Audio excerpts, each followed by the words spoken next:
Hola, ¿cómo les va? Aquí estamos nuevamente procurando entregar la palabra de Dios, el mensaje que Dios tiene para todos nosotros. Como siempre, de la Iglesia Cristiana Evangélica de calle Washington 651 de Villa Domínico, con ustedes el pastor Juan Carlos Aranda. Quisiera en esta hora comentar uno de los pasajes más preciosos de las Sagradas Escrituras, porque encontramos allí la maravillosa manifestación del amor de Dios hacia cada uno de nosotros. Allí en el Evangelio de Lucas, en el capítulo 15, encontramos allí 3 episodios, del cual muchos han llamado este capítulo el capítulo de las cosas perdidas. Y es interesante poder considerarlo, ya que no vamos a mirar los 3 casos, pero sí uno de ellos, que tal vez una de las parábolas más difundidas o más conocidas de la palabra de Dios. Evangelio de Lucas, en el capítulo 15, encontramos la parábola de la oveja perdida, la parábola de la moneda perdida y la parábola del hijo pródigo. Y en esta quisiera detenerme unos instantes y considerar junto a ustedes, ¿no es cierto?, el mensaje que Dios tiene para todos nosotros.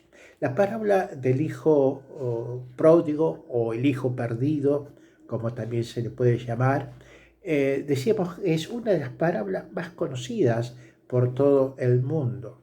Allí nos ilustra la palabra del Señor, un padre con 2 hijos, el menor de ellos, ¿no es cierto?, desea o pretende la parte de la herencia que le hubiese correspondido si el padre hubiese fallecido. El padre accede, ¿no es cierto?, a la petición de su hijo, hace la partición de los bienes, entrega la parte que le corresponde, ¿no es cierto?, y así, de esa manera, él tomó su propio camino. Se fue de la casa, se alejó de la casa paterna, se alejó de sus responsabilidades, se alejó de su familia, se alejó de todo aquello que hasta ese momento formaba parte de su vida. Y allí, entonces, ya en un lugar apartado, en una provincia apartada, dice las Escrituras, allí a partir del verso 11 en adelante de este capítulo 15 del Evangelio de Lucas, que hace todo el relato de esta situación, dice que en una provincia apartada, allí el hijo menor, ¿no es cierto?, ¿qué pasó? Malgastó todos los bienes que de su padre había recibido. Cuando esto aconteció, los amigos que había ganado con su dinero ya no estaban, por lo cual nadie prestaba ayuda a sus reclamos de necesidad, de que nada tenía, de que nada podía él tener para poder ni siquiera comer. Entonces, ¿qué es lo que hace? Busca trabajo, ¿no? Y lamentablemente nadie le daba trabajo, salvo en una situación muy extrema, ya que para él como judío, ¿no?, este hombre era prácticamente una ofensa, y el trabajo que le ofrecían, ¿cuál era? Alimentar los cerdos. Y allí, en esa situación y en ese cuadro, entonces este joven reflexiona, ¿no es cierto?, porque él pretendía saciar su hambre, su necesidad de alimentarse con lo que comían los cerdos, ¿no? A ese punto de humillación cayó este joven, ¿no?, que lamentablemente desoyó todo aquello que su padre le había ofrecido, ¿no es cierto?, ya que evidentemente en su actitud, al tomar aquellos bienes y gastarlos, estaba evidenciando claramente que no quería tener la responsabilidad de estar bajo la tutela de su padre, el cual le cuidaba, le proveía de alimento, de sustento diario, ya sea en alimento, como hemos dicho, pero también en sus vestidos y tantas otras cosas. Lo cierto es que allí él dice, pensando y meditando y considerando su situación, reconoce entonces en aquel momento arrepentido, dice que cualquiera de los hombres que trabajan allí en la casa del Padre podían tener lo necesario, ¿no es cierto?, para poder tener lo suficiente, no solo para alimentarse, sino para sostener sus hogares y sus familias. Entonces dijo en su reflexión, dice, me levantaré e iré a mi padre y le diré, Padre, he pecado contra el cielo y contra ti. No soy digno de ser llamado tu hijo. Y allí entonces él, ya avergonzado, dejó todo aquello que estaba haciendo en aquella provincia apartada y se dirigió a la casa del Padre. Y parece realmente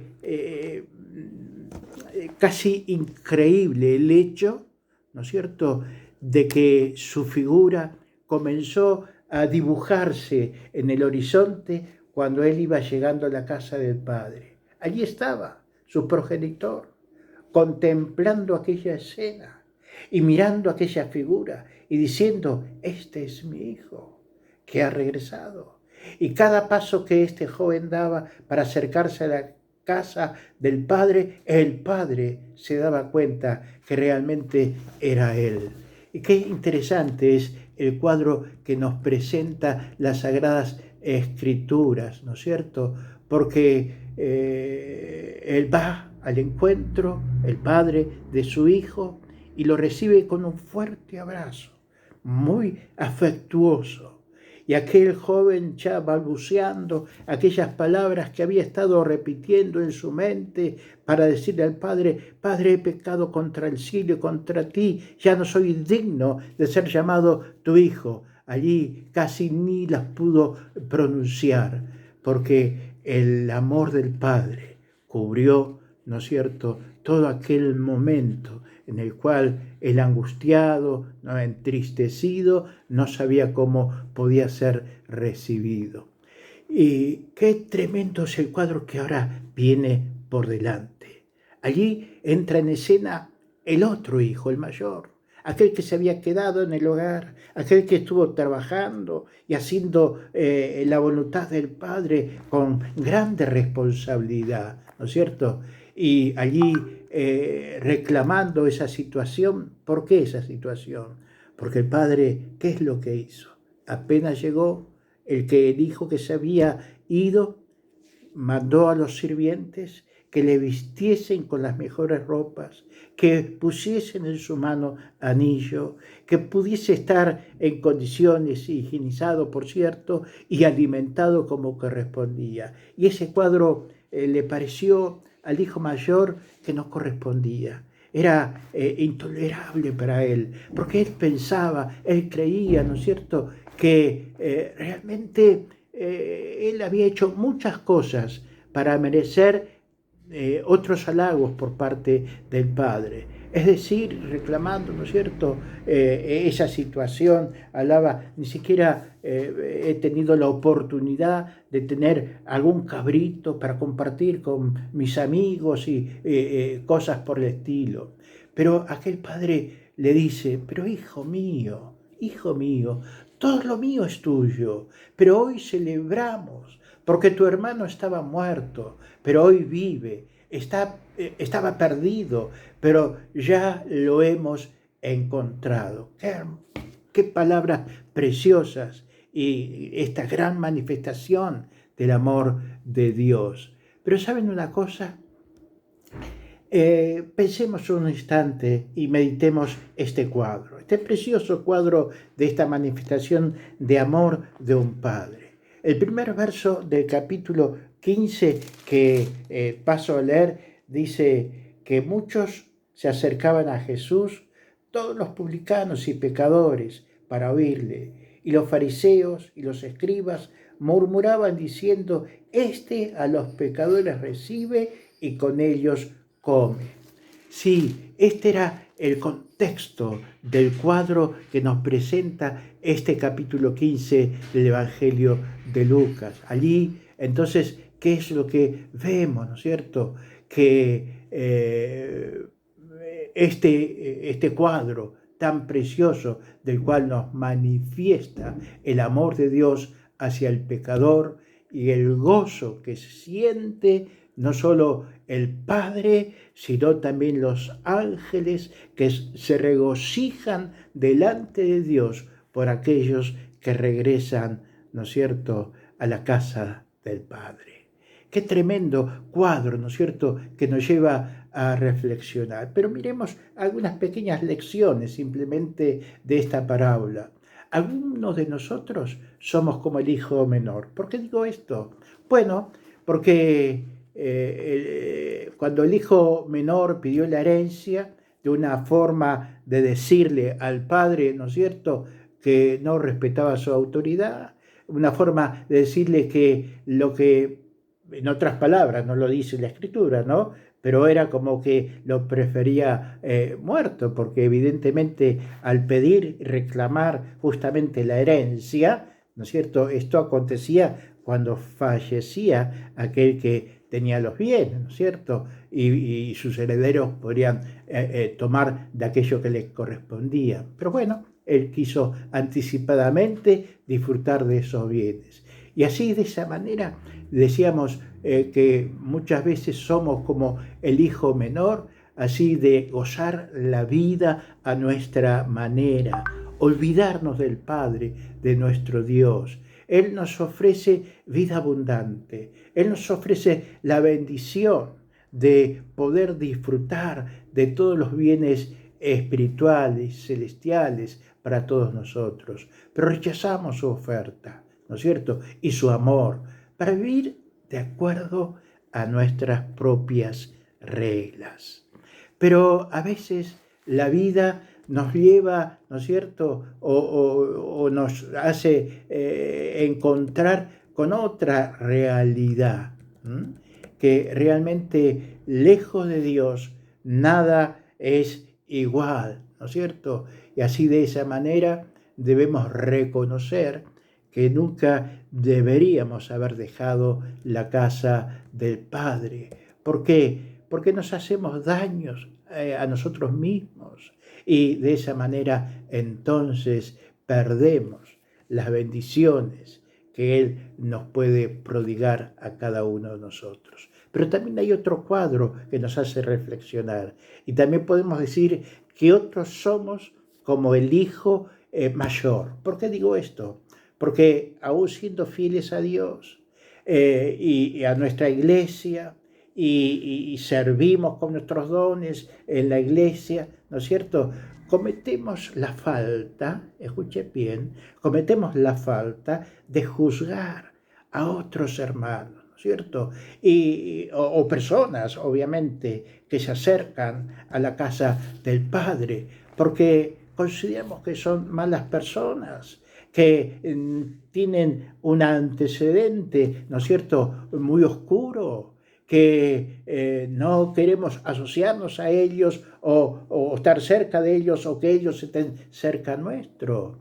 Y realmente, ¿no es cierto?, esa marginación que hacemos de aquellos de los cuales seguramente el Señor está llamando para que vengan a sus pies, para que arrepentidos puedan recibir la bendición del Padre y poder gozarse junto con aquellos que un día también, ¿no es cierto?, recibieron al Salvador como su único y suficiente Salvador, que es Jesús nuestro Señor.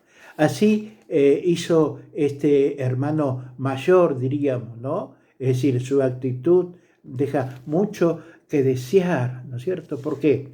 Porque muchas veces, como decíamos, como el hijo mayor, criticamos el pasado, criticamos los errores, y no damos lugar al reencuentro, al arrepentimiento genuino y sincero de aquellos que se acercan a Dios. Así que qué interesante es pensar, ¿no es cierto?, que muchas veces aquellas cosas que nos ha dejado el Señor Jesús como enseñanza son algunas de las prácticas que nosotros mismos, que nos creemos fieles, debemos corregir para agradar al Padre. Pero también encontramos, ¿no es cierto?, que el amor de Dios, el Padre, hacia nosotros es de acuerdo a esta parábola que terminamos de comentar. Allí encontramos que siempre hay un lugar en el corazón de Dios para aquellos que se deciden regresar a Él y ser perdonados de sus pecados. Y esto es maravilloso.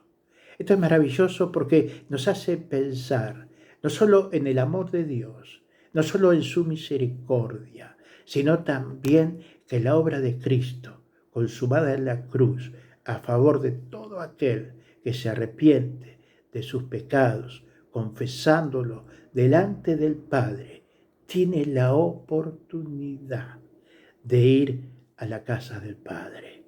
Qué hermoso cuadro esta parábola del hijo pródigo o del hijo perdido. ¿Cuál es tu situación? ¿Estás sin Dios? ¿Estás sin Cristo? Es tiempo de venir a los pies del Señor y pedirle perdón y dejar que la sangre de Cristo te limpie de todo pecado. Recíbele en tu corazón. Acéptale como tu único y suficiente Salvador. Pero a ti, hermano, a ti, hermana querida, tal vez te has extraviado en el camino. Tal vez te has ido, por decirlo a la manera de como lo hemos visto en esta parábola, a la provincia apartada. Tal vez te has alejado del Señor. Es tiempo de volver.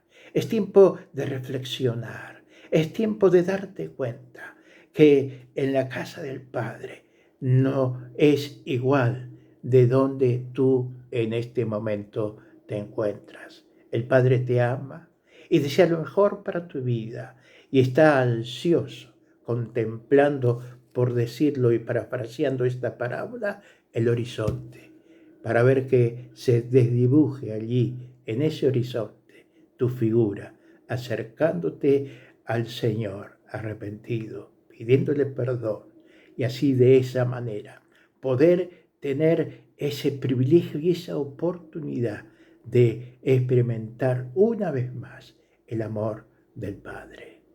Y es ese cuadro que termina de una forma tan preciosa. Dice las Escrituras que los ángeles de Dios, allí en su presencia, se gozan por pecadores que arrepentidos se acercan al Padre.